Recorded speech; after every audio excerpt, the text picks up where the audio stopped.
4. สัญญาณอันตรายที่แฟนกำลังจะนอกใจคุณ 1. เริ่มไม่รับสาย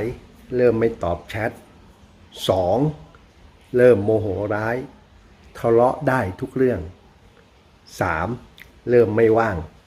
เริ่มอ้างว่ายุ่ง และ 4. เริ่มจับมือคนอื่นแล้วบอกว่าจับมือเพื่อน